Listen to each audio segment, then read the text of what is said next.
So, good morning, distinguished guests, colleagues, ladies and gentlemen. It is my great honor and privilege to speak to you during this first World City Forum. I'd like to thank Professor Hong Yun-chul and Oh Ju-hwan for inviting me to this forum as a keynote speaker.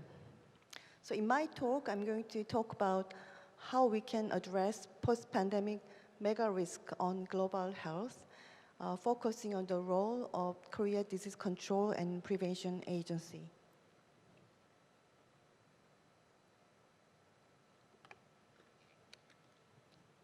So can I have next slide, please?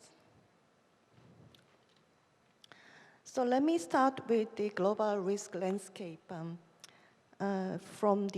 This is the report from the World Economic Forum, and we can see all those global risks are interconnected. And one example is the outcome of the infectious diseases is affected by chronic health conditions. And also, the environmental risks indicated in green are actually also interconnected to each other. So if you see the same report, this report lists the biggest global risk within 2 years and 10 years. So within 10 years, before 10 years, I'd like to mention within 2 years. So those the environmental risks indicated in green color occupies half of those global risks within 2 years. And for the 10 years, you can see those environmental risks are even bigger and actually occupies the top of the list. So for the decade ahead, we realized the environmental risks weigh in very heavily, occupying the top of the list of all global risks. So anticipating those global risks should be central to the politics and good governance. And from this list, you can also see the chronic diseases and health conditions. And this is also another big issue in my country with the super aging society. And also WHO listed 13 most urgent global health challenges, while COVID-19 no longer constitutes an international public health emergency. There are many other urgent global health challenges. So first, we can think about preparing for next epidemics and pandemics. Of course, this is very important after we experienced COVID-19.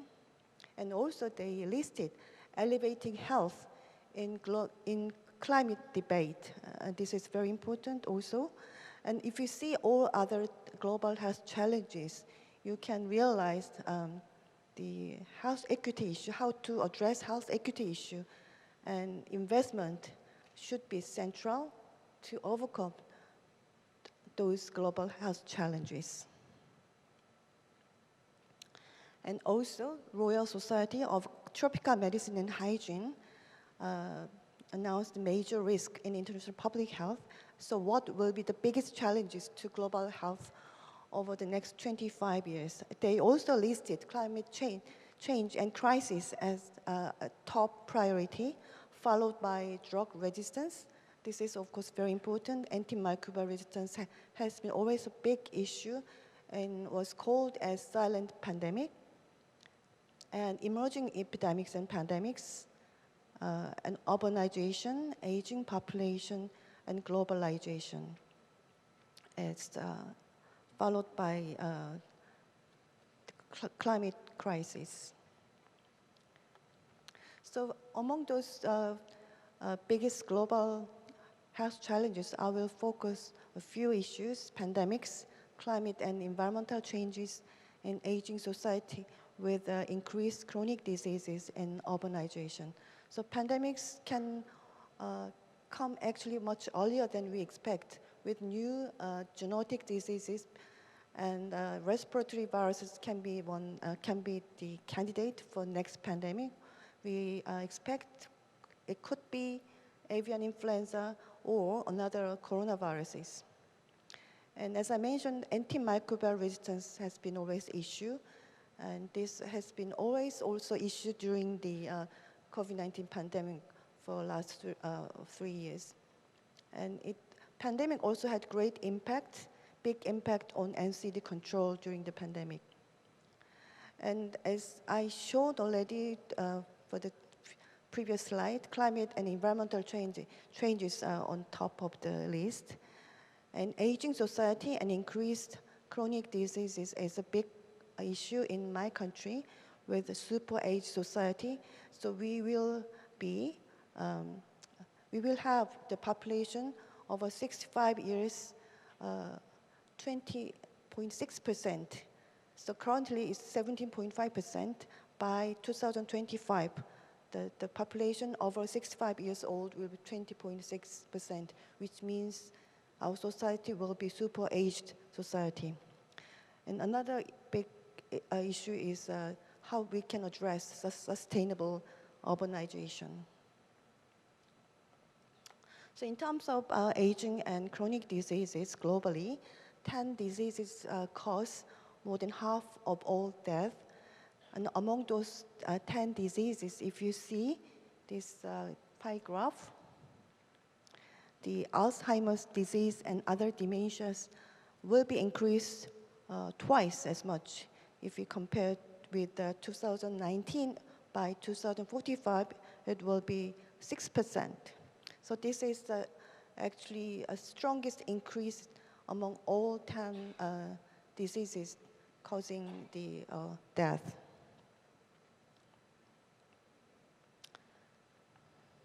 So if you see the city ranking based on population size, the Tokyo being the largest city with 37 million inhabitants, followed by New Delhi and Shanghai. By 2030, 43 megacities will have more than 10 million inhabitants, and 1 in 8 people will live in 33 megacities worldwide. And we also expect 68% of world population will live in urban areas by 2050. So because we live in a very interconnected world, because we have very high connectivity between different cities, the risks originating from one city can spread to another very quickly globally. So there are increasing needs for joint responses. So sustainable urbanization will be the key to the successful development. A new framework of urban development will be needed based on understanding the key trend in urbanization. So we have to successfully manage urban growth, especially in low and middle income countries, where the pace of urbanization is the fastest. And we need to address challenges in housing, transportation, and energy system, and other infrastructure, as well as for the employment and basic services such as education and healthcare. We need to also implement integrated policies to improve the lives of both urban and rural populations, and inclusive policies to manage urban growth to ensure access to infrastructure and social services for everyone, focusing on the needs of urban poor and other vulnerable populations. So when we talk about health city, we talk about Ottawa Charter for Health Promotion. So Health for All present major approach strategies for health promotion. In 1996, WHO decided the theme of World Health Day as Health Cities for Better Life, promoting the implementation of conditions for improving urban health and solving environmental problems through local government actions and community participation. And again, in 2010, WHO's World Health Day theme was urban and health. So question is, can we collectively bring new thinking to those challenges that urbanization is bringing to global health? So now I'm going to talk about what the Korea Disease Control and Prevention Agency has been doing and will be doing to address those global health issues. So we do have a climate and health impact assessment every 5 years, and the result is published afterwards. And so first report came out in 2022, and based on this assessment report, we will expand climate vulnerability analysis and applicability of climate and health assessment, and we will promote region-specific policies on climate and health, and we will strengthen international collaboration, of course, and climate and health issues should be recognized very seriously, and we need to improve health literacy. For that, we will be developing communication materials and collaborating with climate and health expert network and hosting a climate health forum. And the second assessment is planned for 2026, and we want to, we hope that the results from this assessment will be used as a data for policy making. And next issue is chronic diseases. So we have drafted national action plans for prevention and control of chronic diseases. So we will be advancing the community health survey for the chronic diseases and health threat. We have been doing this survey for many years, and we will be strengthen this survey within this national action plan. And we will also strengthen the health promotion advocacy to manage risk factors such as smoking, drinking, diet, and exercise. And also, one of the important projects for my agency is Community Health Gap Production Project, targeting vulnerable populations. And we will have a session later during this forum, and hope that many of you can also participate in this session. And then strengthening primary healthcare services for chronic diseases, of course, this should be in collaboration with the Ministry of Health and Welfare. And we will promote age-related research, including cohort studies. And this has been ongoing also for many years. Currently, this is conducted by Korea NIH. And we do hope we can further strengthen the international collaboration, including the global network for age-friendly cities and communities.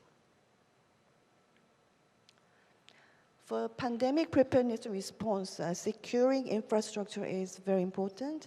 So we will analyze the infrastructures for pandemic preparedness and response within cities, and also try to make consensus for the pandemic response governance. And we need to improve health literacy, and securing medical infrastructure for pandemics would be a very important issue, as we experienced with COVID-19, such as hospital beds and PPEs and etc.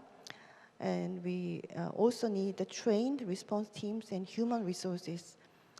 And we also need to work towards the integrated public health data and information system for pandemic responses. And we are actually working on this. We will be having the integrated information system by early next year at the central government level.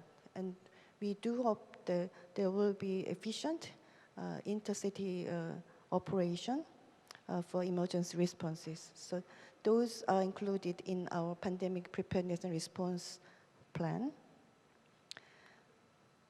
So to address those global health challenges, we need a resilient health system.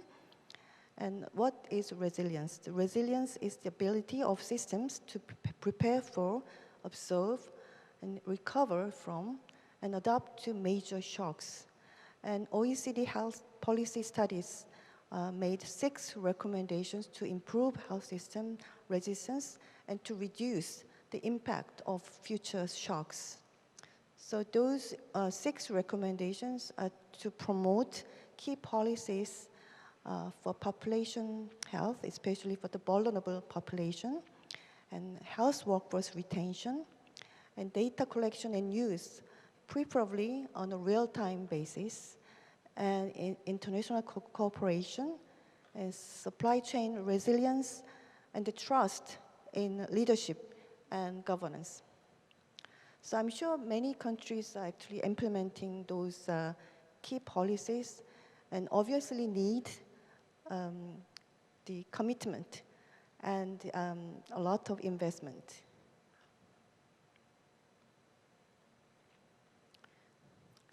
And here are the WHO's urban preparedness cross-cutting areas of work. And WHO Health Cities emphasizes 3 components of political commitment, technical excellence, and community participation. So among those cross-cutting areas of work, I want to emphasize public-private collaboration for health emergency preparedness, and risk and crisis communication, and community engagement, and health systems resilience and workforce. So we do understand both central and local governments should be committed and need much more investment to resolve these issues. So I tried to see what other regions are doing, and the WHO European region has done a lot of work for these health cities issues, and they have phase 7 project mapping city priorities such as urban environment, preventing road traffic injuries, and addressing equity issue for the migrants and unemployed, and improving health literacy and healthy aging, to address NCDs, non-communicable diseases, and mental health.